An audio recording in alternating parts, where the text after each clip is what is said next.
संसदीय चुनाव कार्यक्रम जारी होने के साथ ही बीआरएस प्रमुख केसीआर ने उम्मीदवारों के चयन में तेजी बढ़ा दी है। इसी क्रम में उन्होंने 2 और बीआरएस लोकसभा उम्मीदवारों की घोषणा की जो अगला चुनाव लड़ेंगे। केसीआर ने नागर कर्नूल और मेदक 2 संसदीय सीटों के लिए उम्मीदवारों की घोषणा की है।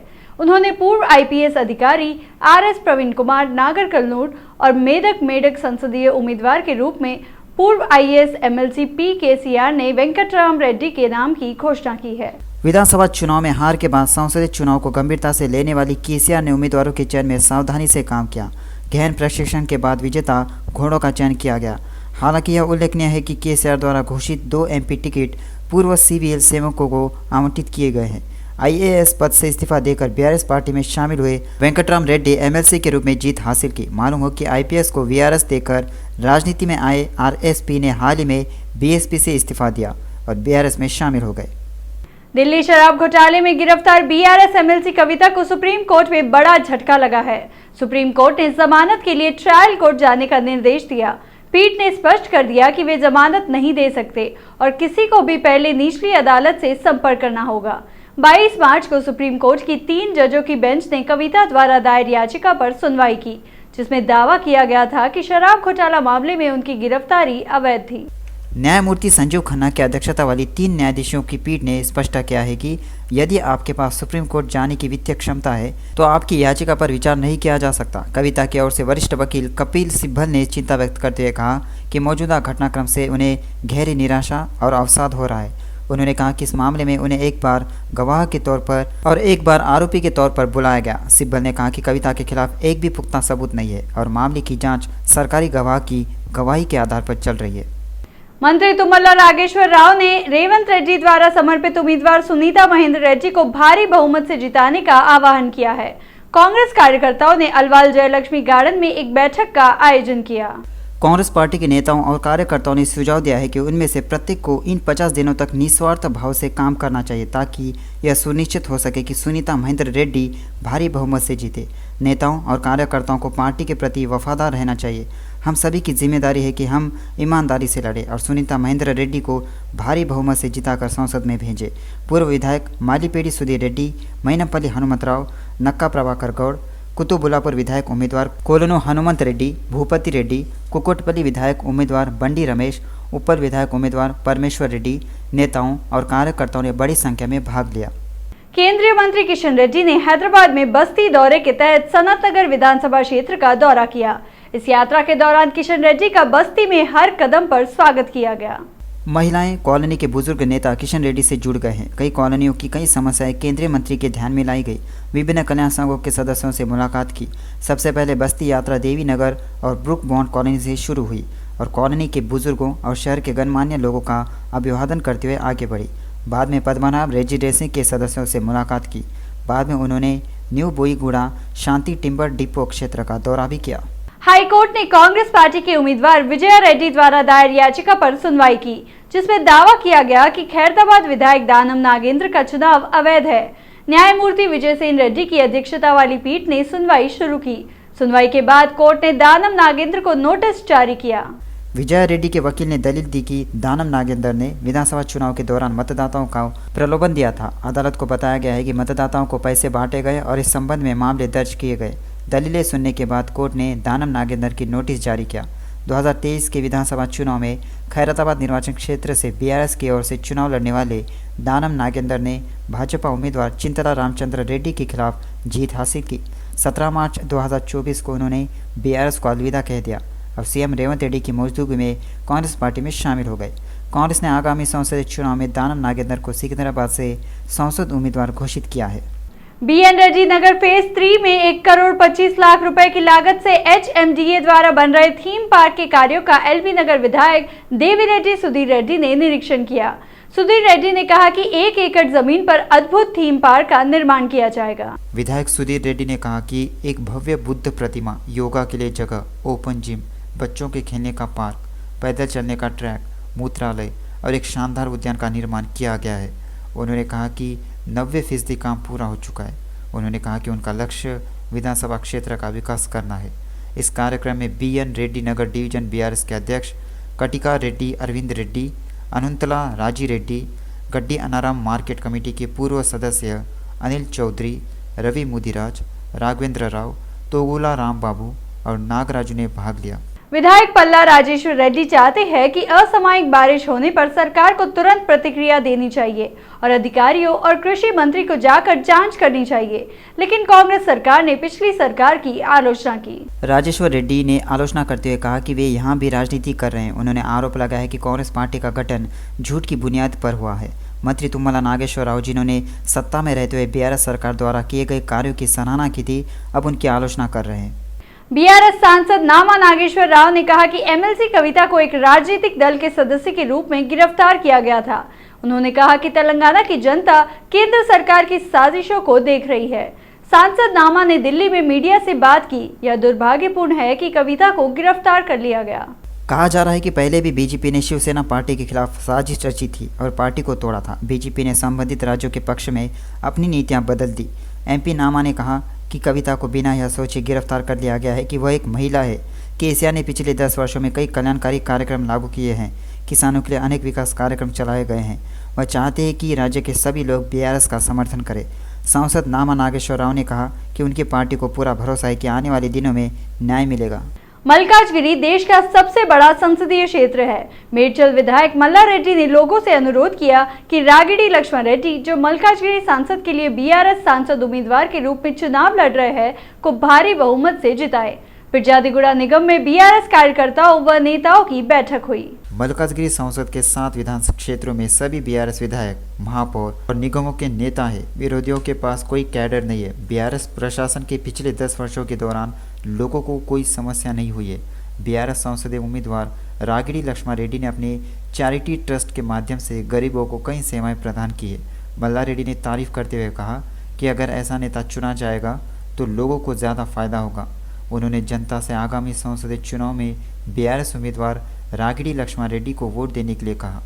संसदीय चुनाव के मद्देनजर सत्तारूढ़ कांग्रेस पार्टी ने ग्रेटर में अपना ऑपरेशन आकर्ष तेज कर दिया है। ग्रेटर में एमपी की ज्यादातर सीटें जीतने की रणनीति बना रही कांग्रेस ने बीआरएस और बीजेपी के प्रमुख नेताओं पर निशाना साधा है। इसके तहत पहले ही बड़े क्षेत्र में कई नेताओं को पार्टी में शामिल किया जा चुका है। मालूम हो कि ऑपरेशन आकर्ष के तहत डिप्टी मेयर मोती श्रीलता दंपत्ति, पूर्व मेयर बोंतु दंपत्ति और पूर्व डिप्टी मेयर बाबा फसुद्दीन पहले ही कांग्रेस में शामिल हो चुके हैं। वही कांग्रेस की नज़र हाल ही में बीआरएस के वरिष्ठ नेता सांसद के और हैदराबाद की मेयर गढ़वाला विजयलक्ष्मी पर है। उन्होंने पार्टी में लाने के लिए कार्य योजना शुरू कर दी है। इसी पृष्ठभूमि में तेलंगाना कांग्रेस मामलों के प्रभारी दीपादास मुंशी और सीएम रेवंत के विशेष सलाहकार वेम नरेंद्र रेड्डी ने हैदराबाद में सांसद के घर जाकर उनकी बेटी विजयलक्ष्मी के साथ उनसे मुलाकात की। ऐसा लगता है कि इसी मौके पर उन्हें कांग्रेस पार्टी में शामिल होने का न्योता दिया गया। इस बैठक के बाद मेयर विजयलक्ष्मी ने मीडिया से बात की। इस मौके पर उन्होंने कांग्रेस पार्टी में शामिल होने पर सफाई दी। उन्होंने कहा कि दीपादास मुंशी ने उन्हें कांग्रेस पार्टी में शामिल होने के लिए आमंत्रित किया है। उन्होंने कहा कि वह कार्यकर्ताओं से चर्चा करेंगे कि कांग्रेस पार्टी में शामिल होना है या नहीं। उन्होंने स्पष्ट किया है कि वह कार्यकर्ताओं से चर्चा के बाद ही कांग्रेस पार्टी में शामिल करने पर निर्णय लेंगे। उन्होंने कार्यकर्ताओं को बिना बताए कोई भी निर्णय नहीं ले सकती। सीपीआई के तेलंगाना राज्य सचिव कुदमनेनी संभाशिवराव ने कहा कि वे दिल्ली के सीएम अरविंद केजरीवाल की गिरफ्तारी की निंदा करते हैं। उन्होंने लोकतंत्र की हत्या के लिए प्रधानमंत्री मोदी की आलोचना की। बीजेपी को चुनावी बांड से हजारों करोड़ रुपए मिले हैं। सांबाशिवराव ने मांग की कि सुप्रीम कोर्ट चुनावी बॉन्ड देने और लेने वालों को सुमोटो जांच कराए। उन्होंने कहा कि केजरीवाल को इसलिए गिरफ्तार किया गया क्योंकि वह भाजपा सरकार की कई धमकियों और उत्पीड़न के आगे नहीं झुके। बीजेपी विपक्ष को कमजोर करना चाह रही है। चुनाव जीतने के लिए तमाम कोशिशें की जा रही है। देश के हिंदू राष्ट्र बनाने की साजिश के तहत CAA लाया गया। कांग्रेस बीजेपी का मुकाबला करने और मजबूती से खड़े होने में नाकाम हो रही है। अखिल भारतीय गठबंधन दलों को सभी राज्यों में शामिल किया जाना चाहिए। हम विधानसभा चुनाव की तरह कांग्रेस के साथ काम करने को तैयार है। शिवराव ने कहा कि पार्टी को एक सांसद सीट देने पर विचार करना चाहिए। हमने वाम दलों के साथ जाकर राज्य में बीआरएस को हराया है। लेन देन की सोच होनी चाहिए। जल बोर्ड में विश्व जल दिवस समारोह का आयोजन किया गया। इस कार्यक्रम में मुख्य अतिथि के रूप में नगर प्रशासन विभाग के प्रधान सचिव M दाना किशोर उपस्थित थे। कार्यक्रम में GHMC कमिश्नर रोनाल्ड रॉस और जल बोर्ड के MD सुदर्शन रेड्डी ने भाग लिया। प्रमुख सचिव ने आज से 28 तक जागरूकता कार्यक्रमों के दौरान पोस्टर और ब्रोशर का अनावरण किया। इस कार्यक्रम में मुख्य अतिथि के रूप में नगर प्रशासन विभाग के प्रधान सचिव M दाना किशोर उपस्थित थे। कार्यक्रम में जीएचएमसी कमिश्नर रोनाल्ड रॉस और जल बोर्ड के एमडी सुदर्शन रेड्डी ने भाग लिया। स्कूली छात्रों को पुलिस के प्रति जागरूक करने के लिए नेरेडमेट के एसआरडीजी स्कूल के छात्रों को नेरेडमेट पुलिस स्टेशन लाया गया और वहां छात्रों से पुलिस से बात की गई। इस दौरान पुलिस कर्मियों ने थाने में कमांड कंट्रोल कैमरे के बारे में बताया। उन्होंने बताया कि कैसे बाहर होने वाले अपराधों का पता लगाने के लिए सीसीटीवी कैमरों को पुलिस स्टेशन से जोड़ा जाता है। इस अवसर पर छात्रों द्वारा पूछे गए सवालों का पुलिस कर्मियों और अधिकारियों ने जवाब दिया। साथ ही देश में पुलिस सेवा के बारे में जानकारी दी।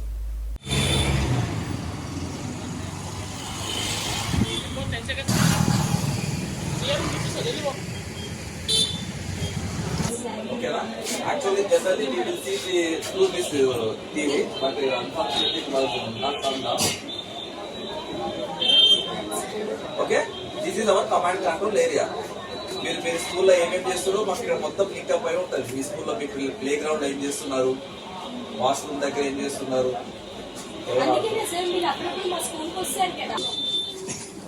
भाजपा नेताओं ने महेश्वरम विधानसभा क्षेत्र के तुक्कूगुड़ा नगर पालिका में स्थापित नए कोडेंटी सुपर स्पेशलिटी अस्पताल का उद्घाटन किया। वे गरीबों को कम कीमत पर गुणवत्तापूर्ण स्वास्थ्य सेवा प्रदान करना चाहते हैं। नेताओं ने कहा कि शौच चिकित्सा पेशा सभी क्षेत्रों में पवित्र है। स्टाफ को मरीजों के प्रति मानवीय दृष्टिकोण से काम करने की सलाह दी जाती है। इस कार्यक्रम में पूर्व विधायक केएस रत्नम, तुक्कूगुड़ा नगर पालिका अध्यक्ष कोंटेकर मधु मोहन, पार्षद राजामोनी राजू, बोधा यादगिरी रेड्डी, बाकी विलास, श्रीनिवास नाइक और अन्य भाजपा नेता, अस्पताल प्रबंधन और कर्मचारी शामिल हुए। रमजान के पवित्र महीने में पटानचेरू विधानसभा क्षेत्र में हलीम की मांग बढ़ गई है। मुसलमानों के अलावा सभी धर्मों के लोग हलीम खाने में रुचि दिखा रहे हैं। इसके चलते हलीम की मांग बढ़ गई है। रमजान के पवित्र महीने के दौरान पठानचेरू निर्वाचन क्षेत्र में हलीम का व्यवसाय फल फूल रहा है। मुसलमानों के अलावा सभी धर्मों के हलीम प्रेमी हलीम का लुत्फ उठा रहे हैं। पुराने शहर में हलीम साल भर बिकता है, वहीं यहाँ हलीम साल में केवल 1 महीने ही बिकता है। इसलिए लोग हलीम खाने को बेकरार रहते हैं और जब हलीम मिल रहा है तो जमकर इसका स्वाद का लुत्फ उठा रहे हैं। सभी लोग माँ बेटी की बहादुरी की सराहना कर रहे हैं। घातक हथियारों के साथ घर में घुसे हमलावरों का बहादुरी से सामना करने की उनकी संघर्ष की भावना की सराहना की जा रही है। उत्तरी क्षेत्र की डीसीपी रोहिणी प्रियदर्शी ने हैदराबाद के बेगमपेट स्थित पैगा कॉलोनी में 2 लुटेरों का प्रभावी ढंग से सामना करने और उन्हें खदेड़ने वाली मां और बेटी को सम्मानित किया। इस मौके पर डीसीपी रोहिणी ने कहा कि चोरों को पकड़ने के लिए अमित मोहत और उनकी नाबालिग बेटी ने जो प्रयास दिखाया वह सराहनीय है। कल दोपहर कॉलोनी में डकैती का प्रयास हुआ। आरोपियों ने हत्या की कोशिश की। ये बदमाश 2022 में दिवाली के समय वे उनके घर काम करने आए। 4 दिन तक काम किया, फिर चले गए।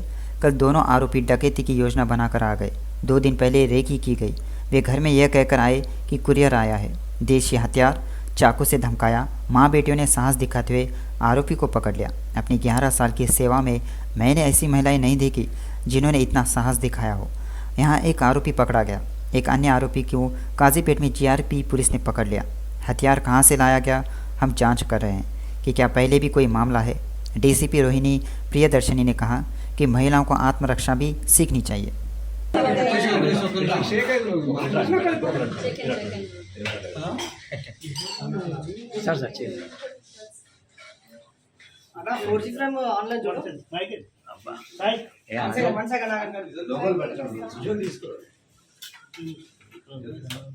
అరే లోగోలు పెట్టక మేడం ఒక్క నిమిషం విజువల్ తీసుకుంటాం।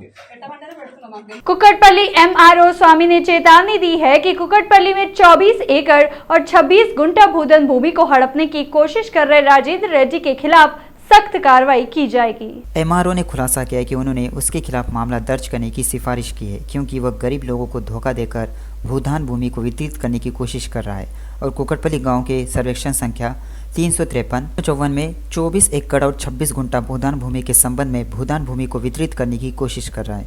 राजेंद्र रेड्डी के खिलाफ पहले ही एफआईआर दर्ज की जा चुकी है। एमआरओ स्वामी ने चेतावनी दी कि अगर उन्होंने सरकार से जुड़ी जमीनों को हड़पने की कोशिश की तो उनसे सख्ती से निपटा जाएगा।